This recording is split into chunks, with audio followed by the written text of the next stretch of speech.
What's going on, guys? PXCam20 back in with a brand new video. It is Monday, so you already know what that means. It's a brand new week of daily races as we are doing daily race B here at Brazil Interlagos, as we are in our Dodge Viper SRT GT3 car, and this has been the best car around Brazil, at least here in the United States. I'm not sure how it is in Europe, but here in North America, it has been the Viper, the Corvette, and I believe the R8 that have been dominating this race. But we are here in our Viper. We're going to see what we can do here, as I was struggling with the Viper at first when I was doing this race. But I was able to get it down a little bit, get really well with the car and familiarize myself with it. And luckily I was able to get really good at the car and do really good laps here as we are coming out for our warm-up. So before we jump into the race here, if you guys really enjoy the content, please subscribe to the channel and leave a like on the video, as it really helps out the channel when you guys do so.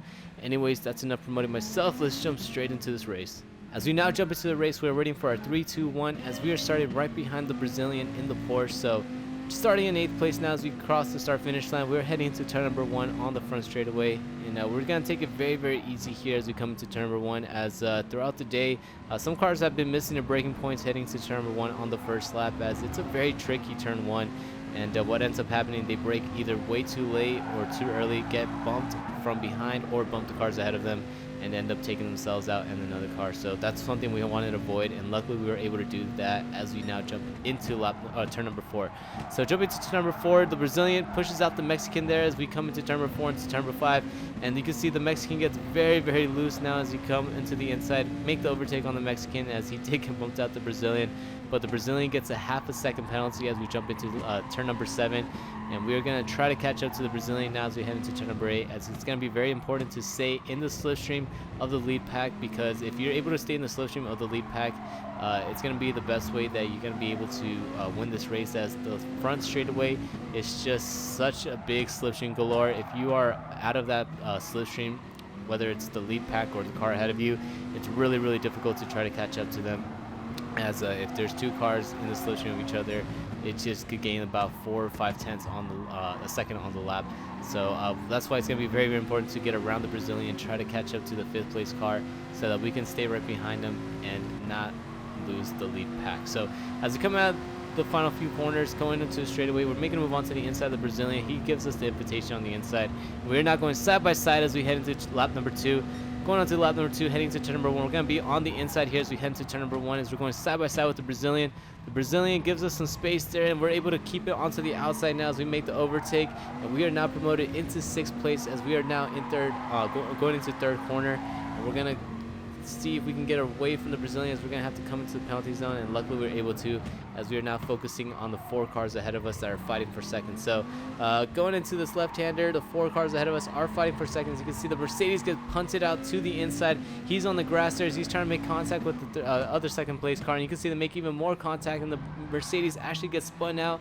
So that's an easy position for us now as we are promoted into 5th place, and you can see they're still beating and banging with the Argentinian and the Brazilian right ahead of us, as we're going to try to see if we can get close to them now as we come into the final corner. Coming to the final corner, we get bumped out from the Brazilian behind us, and luckily that 4th place car was right ahead of us, as he was kind of like our safety net, as when we got bumped from behind, we ran into him, and luckily we didn't get bumped even further ahead from the Brazilian behind us, and that Brazilian ahead of us was able to catch us like a safety net. So coming to lap number 3 now, shifting on to the outside as we head into turn number 1, we make the overtake as we brake very late, but you can see the Brazilian again is trying to make it move onto the inside, and he is able to get onto the inside, but he gets a little bit squirrely as he now makes contact with us going into turn number 3.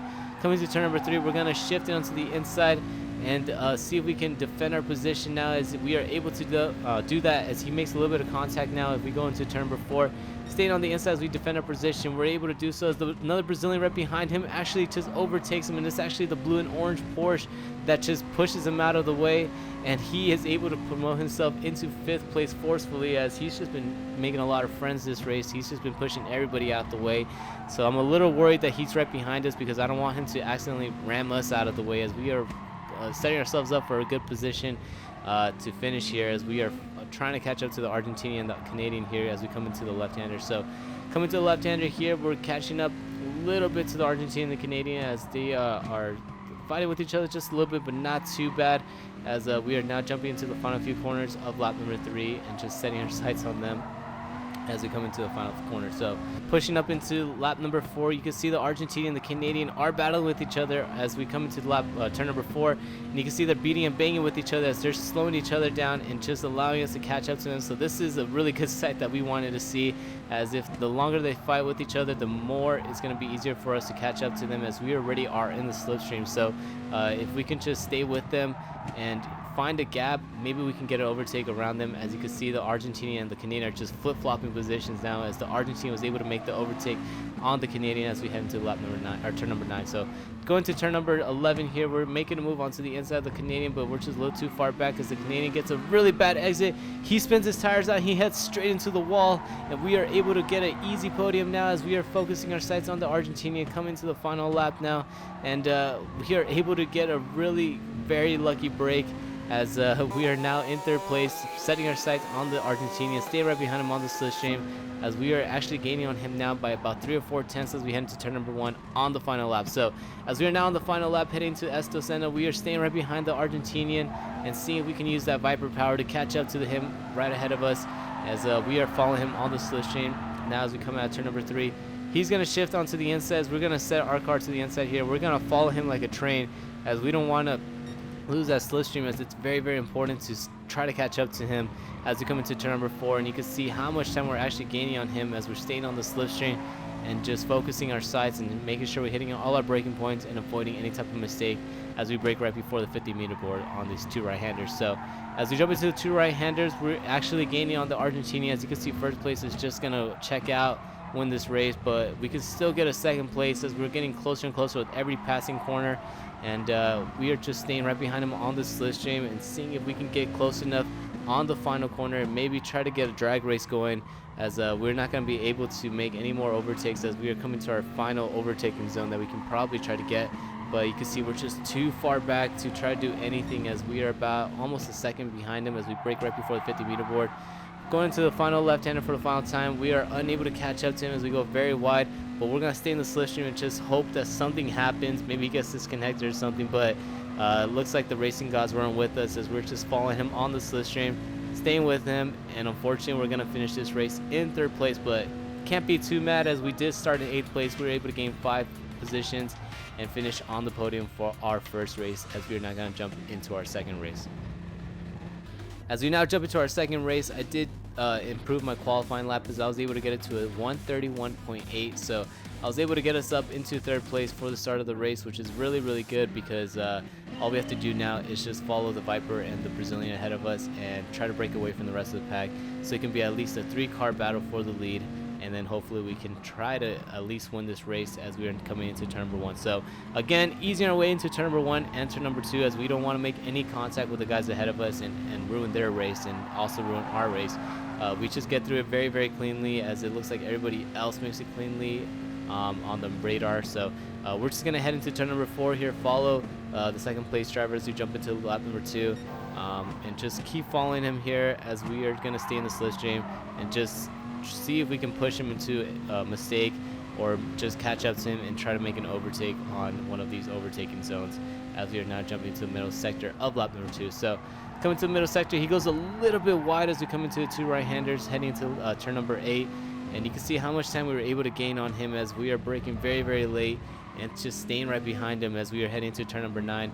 Going to turn number 9, we're just staying right behind him, forcing ourselves into the spots that we can, and braking as late as we can, pushing the car as much as we can, and seeing if we can close the gap as we are heading out of that right-hander now into the left-hander. So again, this is going to be a race of just survival and just how much we can push the car and how close we can get to him to hopefully make an overtake.